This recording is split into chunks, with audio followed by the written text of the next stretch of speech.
आप एक German shepherd dog लेने का सोच रहे हैं तो किन बातों का हमें ध्यान रखना चाहिए। तो आज की इस वीडियो में मैं आपको 8 पॉइंट डिटेल में बताने वाला हूं जर्मन शेफर्ड्स के बारे में, जर्मन शेफर्ड के फैक्ट्स, किन चीज़ों का हमें करना चाहिए, किन चीज़ों का हमें नहीं करना है, क्या प्रिकॉशंस है जर्मन शेफर्ड लेने के बाद जो हमें आज के इस वीडियो में पता चलेंगे डिटेल में। तो हेलो दोस्तों, मेरा नाम राजेंद्र है और मैं भोपाल मध्य प्रदेश से हूँ और डॉग द बिहेवियरिस्ट मेरे को काफी टाइम हो चुका है लाइन के अंदर। चलिए इसकी इस वीडियो को शुरुआत करते हैं। बात कर रहा हूँ point number 1, time and attention, यानी कि समय। तो हमें उसके पूरे दिन के 2 से 3 घंटे देना बहुत ज्यादा जरूरी है, क्योंकि जर्मन शेफर्ड जो डॉग ब्रीड दोस्तों बहुत ज्यादा एक्टिव ब्रीड है, बहुत ज्यादा हाईली एनर्जेटिक डॉग ब्रीड है। अगर आप एक जर्मन शेफर्ड लेने का सोच रहे हैं, हमें उसको सुबह के 1 घंटे एंड शाम के 1 घंटे देना बहुत ज्यादा जरूरी है। अगर आपके पास पूरे दिन के 2 घंटे हैं तभी आप इस ब्रीड को रखें, अन्यथा ना। अब बात करने वाला हूँ दोस्तों स्पेस की, यानी कि जगह। अगर आपके पास पर्याप्त मात्रा में काफी ज्यादा स्पेस है, काफी ज्यादा जगह है, तभी आप इस डॉग ब्रीड को रखिए, क्योंकि जर्मन शेफर्ड बचपन में छोटा सा होता है। जैसा जैसा समय के साथ वो पपी बड़ा होता जाता है, पूरे प्रॉपर बॉडी ग्रोथ होने में उसको टाइम लगता है दोस्तों 12 से 16 महीने। इस एज में प्रॉपर जो डॉग है हमारा वो एडल्ट कैटेगरी में आ जाता है,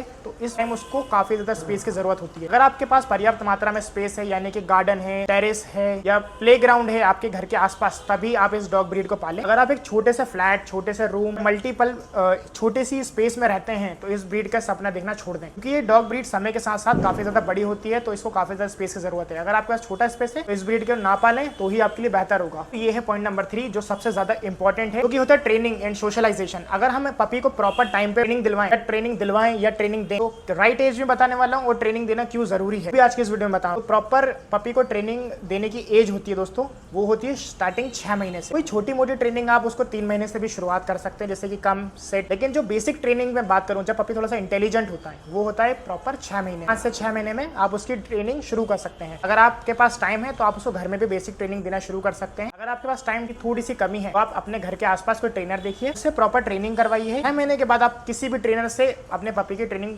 करवाना शुरू कर सकते हैं, यानी कि दिलवाना शुरू कर। और इसी के साथ में जो पॉइंट है वो है सोशलाइजेशन। अगर हम अपने पपी को बचपन से सोशल करवाएंगे, सब लोगों से मिलवाएंगे जुलवाएंगे, तो जो हमारा पपी है वो काफी सोशल हो जाएगा। ये काफी ज्यादा इंपॉर्टेंट पॉइंट है। तो आपने सुना होगा कि काफी लोगों के पपी जो है काफी ज्यादा एग्रेसिव हो जाते हैं, वो लोगों को बाइट करने, इस वजह से आपको बहुत ज्यादा प्रॉब्लम होगी। कभी भी आपके घर में गेस्ट आएंगे, आपको हमें इस चीज का ध्यान देना पड़ेगा, वरना आपका जो पपी है वो डेंजर हो जाएगा। इसलिए प्रॉपर ट्रेनिंग दें, सोशलाइजेशन करवाएं पपी का। जैसा सोशलाइजेशन करवाना है उसके लिए भी मैं डिटेल में फ्यूचर में वीडियो बनाऊंगा, कि मैं डिटेल में बात करूंगा। अब हम बात करने वाले पॉइंट नंबर 4, जो उससे भी ज्यादा इंपॉर्टेंट है। पॉइंट नंबर 4 है जो काफी ज्यादा इंपॉर्टेंट होने वाला है। नॉट ओनली जर्मन शेफर्ड, अगर आपके घर के पास कोई सी ब्रीड है, घर में कोई सी ब्रीड है, मल्टीपल ब्रीड्स हो सकती है, जिसका मैं नाम लूं, जर्मन शेफर्ड हो सकता है, शिट्जू हो सकता है, पोमेरेनियन हो सकता है, लैब्राडोर हो सकता है, गोल्डन रिट्रीवर हो सकता है। ये होती है कॉस्ट ऑफ मेंटेनेंस। जो हमारा पपी है उसका कॉस्ट क्या होने वाला है पर मंथ। दोस्तों कॉस्ट मल्टीपल ब्रीड्स पे मल्टीपल अलग अलग सिचुएशन के हिसाब से ऊपर नीचे हो सकता है। मिनिमम से लेकर मैक्सिमम प्राइस की बात करने वाले हैं कि हमारा जो पपी है उस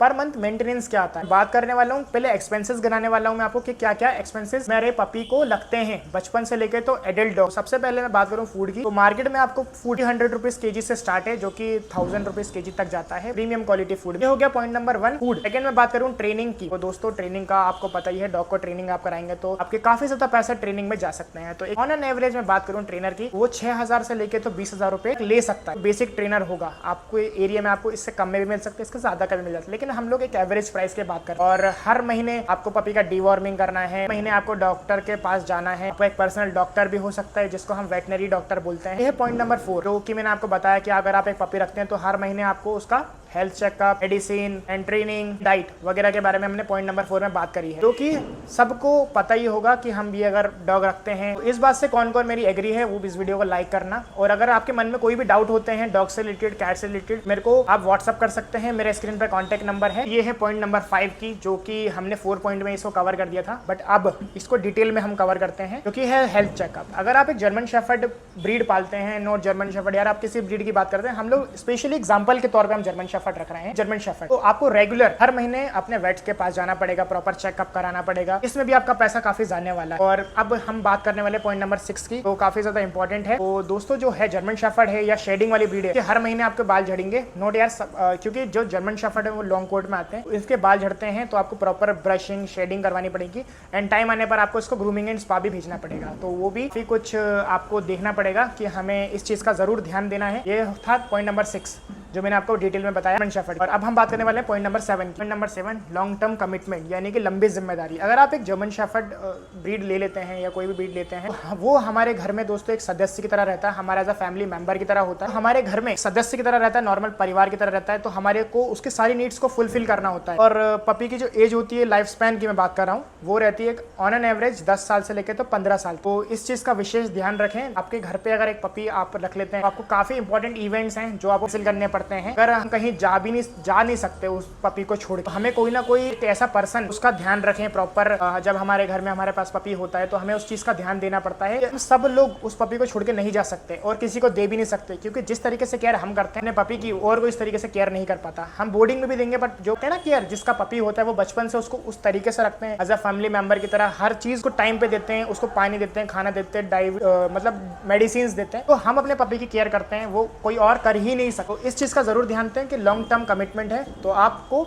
इस चीज का काफी कुछ ध्यान देना पड़ेगा। यानी कि यार दोस्तों, ये बहुत लंबी रिस्पॉन्सिबिलिटी है, आपकी ड्यूटी है अगर आप एक पपी रखते हैं तो अपने घर में। और सबसे लास्ट पॉइंट जो मैं आपको आज की इस वीडियो में बताने वाला हूँ, जो ऑलमोस्ट मैंने 7 पॉइंट कवर करे हैं। अगर इसमें से अगर कोई भी पॉइंट आपको बेकार लगता है या वो समझ में नहीं आता, तो मेरे को कमेंट सेक्शन में जरूर बताएं। नेक्स्ट वीडियो में उस पार्ट को इंप्रूव करेंगे। डे बाय डे हम अपने चैनल का जो ग्राफ है दोस्तों ऊपर ले जाना चाहते हैं। आप सबके सपोर्ट। सर मैंने कोई पॉइंट गलत बोले तो प्लीज मेरे को let me know in the comment section. Last point है बट नॉट लीस्ट, जो काफी ज्यादा इंपॉर्टेंट है, जैसे कि मैंने स्टार्टिंग में ही आपको बताया था, जर्मन शेफर्ड है दोस्तों एज अ गार्डिंग के लिए सबसे ज्यादा पसंद किया जाने वाला डॉग ब्रीड है। सोसाइटी में आपने देखा होगा कि जिस घर में जर्मन शेफर्ड होता है, जिस अपार्टमेंट में जर्मन शेफर्ड होता है, जिस एरिया में जर्मन शेफर्ड होता है, उस घर के 4 घर तक छोड़ के कोई चोर चक्का भटकता ही नहीं है। इतना ज़्यादा खौफ है जर्मन शेफर्ड का। और हमारे जो फार्मर है, किसान भाई लोग हैं, वो भी जर्मन शेफर्ड को काफ़ी ज़्यादा पसंद करते हैं। किसान भाई लोगों के साथ साथ जो पुलिस में, military, BSF, different kind of police रहती है, पुलिस डिपार्टमेंट रहते हैं, वहाँ पे इस पपी को